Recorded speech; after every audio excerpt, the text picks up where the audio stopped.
Hi అండి, అందరికీ నమస్కారం. Welcome back to my channel.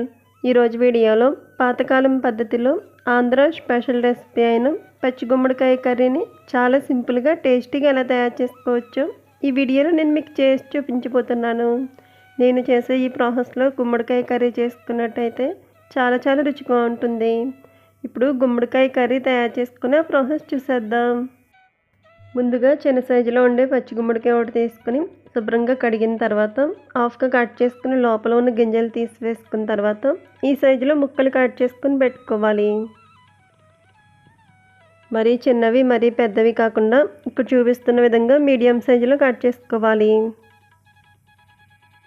ఇప్పుడు కర్రీ తయారు చేసుకోవడానికి ముందుగా స్టవ్ మీద బాండీ పెట్టుకుని అందులో 2 స్పూన్ల దాకా నూనె పోసుకోవాలి. నూనె హీట్ అయిన తర్వాత ఇందులో పోపు దినుసులు వేసుకోవాలి. కొద్దిగా ఆవాలు, జీలకర్ర, 1 స్పూన్ పొట్టు మినపప్పు, 1 స్పూన్ పచ్చిశనగపప్పు వేసుకోవాలి. అలాగే కొన్ని దంచి పెట్టుకున్న వెల్లుల్లి డబ్బలు వేసుకుని వీటిని 2-3 నిమిషాల పాటు ఆయిల్లో వేగించుకోవాలి.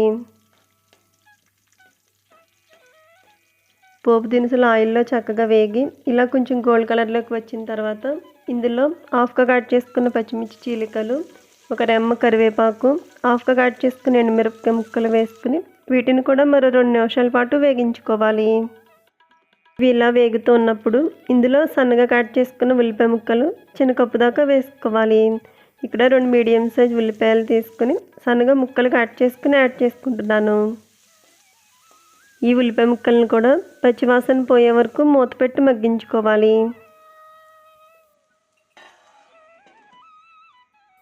2-3 నిమిషాల పాటు ఉల్లిపాయ ముక్కలను ఆయిల్లో మగ్గించుకున్నట్టయితే ఉల్లిపాయ ముక్కలు ఆయిల్లో చక్కగా వేగి ఇలా కొంచెం గోల్డ్ కలర్లోకి వస్తాయి. ఇప్పుడు మూత తీసి ఇందులో 1/2 టీ స్పూన్ దాకా పసుపు వేసుకోవాలి. అలాగే టేస్ట్కి సరిపడా రాళ్ళ ఉప్పు వేసుకోవాలి. ఇప్పుడు ఇందులో స్పైసీకి సరిపడా కారం వేసుకోవాలి. కారం వేసుకున్న తర్వాత ముందుగా కట్ చేసి పెట్టుకున్న గుమ్మడికాయ ముక్కలను కూడా వేసుకుని ఒకసారి అంతా కూడా బాగా కలిసేటట్టు కలుపుకుని మూత పెట్టి మగ్గించుకోవాలి.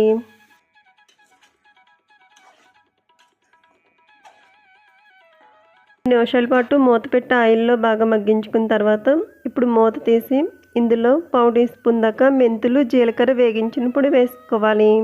ఈ పొడి వేసుకున్నట్టయితే ఈ గుమ్మడికాయ కర్రీ చాలా రుచిగా ఉంటుంది. అలాగే చిన్న కప్పు దాకా బెల్లం పొడి వేసుకోవాలి. ఈ పచ్చి గుమ్మడికాయ కర్రీ బెల్లం పొడి వేసుకుని చేసుకోవచ్చు, లేదా పచ్చి చింతకాయ వేసుకుని చేసుకోవచ్చు, లేదా పచ్చి మామిడికాయ వేసుకుని చేసుకున్నా కూడా ఈ కర్రీ చాలా బాగుంటుంది. మనం వేసుకున్న మెంతులు, జీలకర్ర పొడి, బెల్లం పొడి అంతా కూడా పచ్చి గుమ్మడికాయ ముక్కలకు బాగా కలిసేటట్టు కలుపుకోవాలి. ఇలా కలుపుకుని మంటను మీడియం ఫ్లేమ్లో పెట్టుకుని 2-3 నిమిషాల పాటు మూత పెట్టి మగ్గించుకోవాలి. 3 నిమిషాల పాటు మూత పెట్టి మగ్గించుకున్నట్టయితే బెల్లం అంతా కూడా పూర్తిగా కరిగి గుమ్మడికాయ ముక్కలకు బాగా పడుతుంది.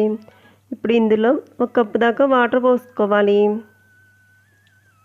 వాటర్ పోసుకుని ఒకసారి కలుపుకుని మూత పెట్టి 20 నిమిషాల పాటు మూత పెట్టి ఉడికించుకోవాలి.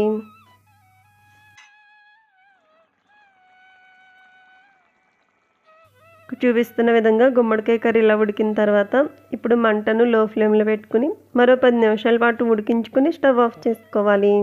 ఈ ప్రాసెస్లో చేసుకున్నట్టయితే పాతకాలం పద్ధతిలో ఆంధ్ర స్పెషల్ రెసిపీ అయిన పచ్చి గుమ్మడికాయ కర్రీ తీయగా కారంగా చాలా రుచిగా ఉంటుంది.